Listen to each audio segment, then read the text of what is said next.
have a 2 shillings coin from the United Kingdom.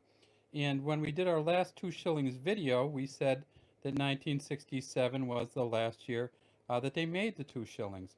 But we also added a caveat, which I think a lot of people missed.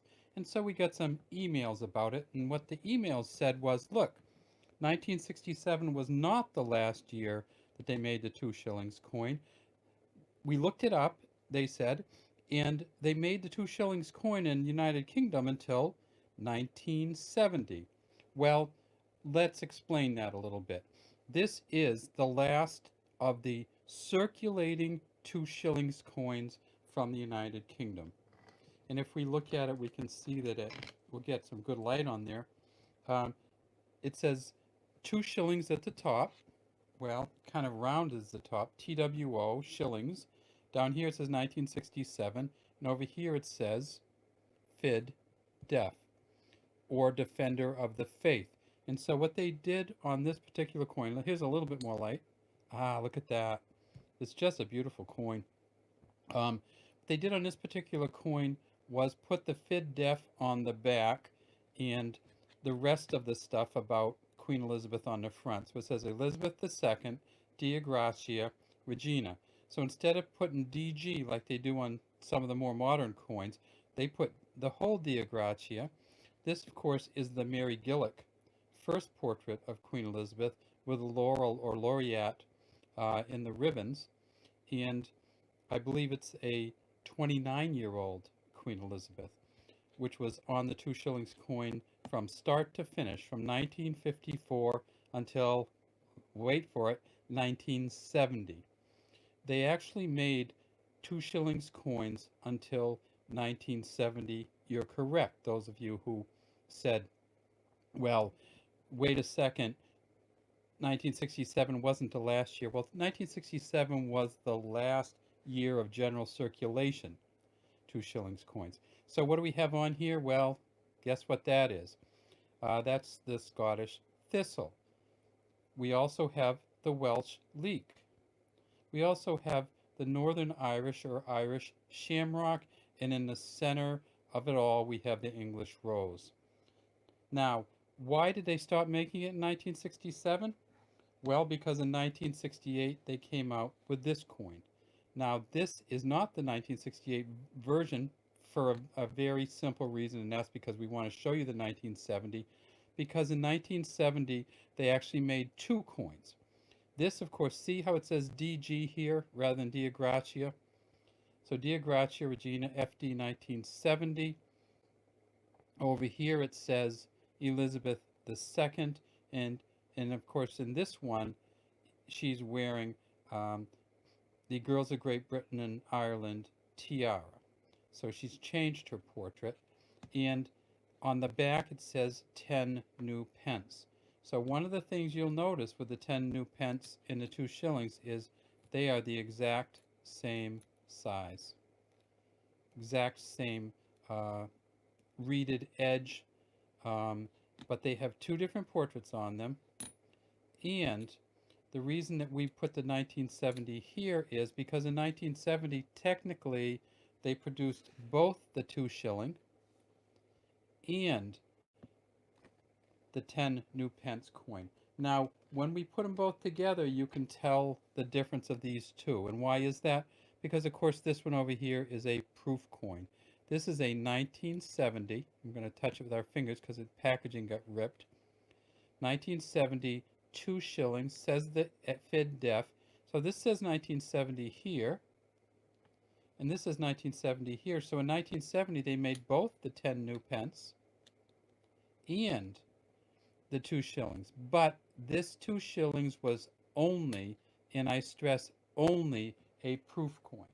So even though they technically made the 2 shillings coin in 1970, after 1967, which is the one we had initially talked about, they didn't make any more for general circulation. So in 1968, they came out with the 10 new pence. And in 1970, they produced both a 10 new pence and a 2 shillings. But this 2 shillings, they only made 750,000 of them. And they were all proof coins.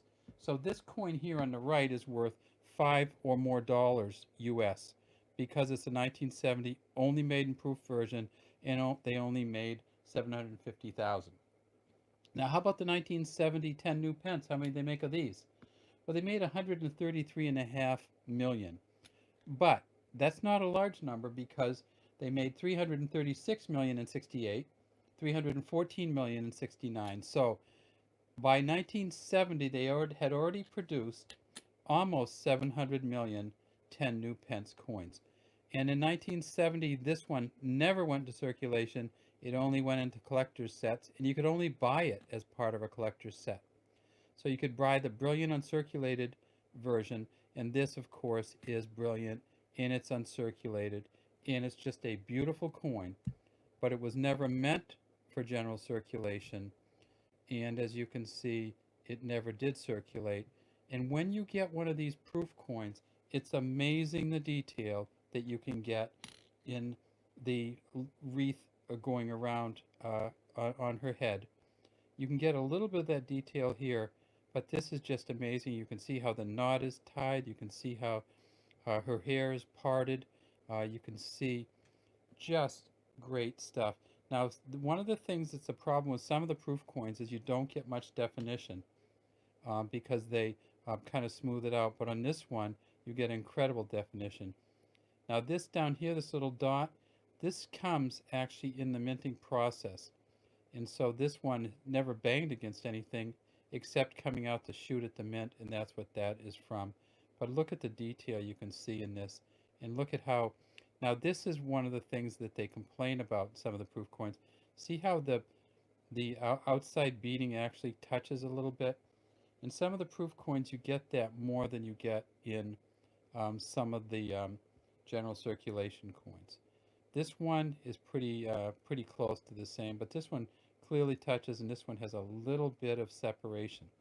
All right, well, so what's the true answer? Well, in 1970, yes, you had 2 shillings were made, but they were only made as proof coins, and the last of the 2 shillings circulating coins was 1967, and in 1970 they were also making the 10 new pence.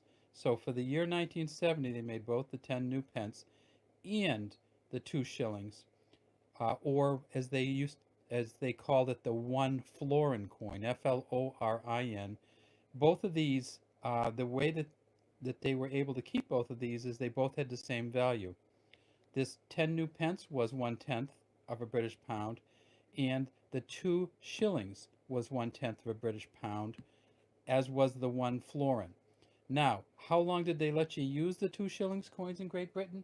That's kind of cool, because they didn't actually demonetize the 2 shillings coins in Great Britain until June 30th of 1993. And in June 30th of 1993, of course, was important, because by then they had actually gone from the 10 new pence to the 10 pence coins. So the shillings lasted the longest of any of the pre-decimalization coins. They lasted until June 30th, 1993. All right, that's all we have today from DC Coin World Live, our first live session ever. You can watch this in a recorded version if you missed any of it, and we'd love to have your comments, and we'd love to have you subscribe to our DC Coin World channel. Have a great day.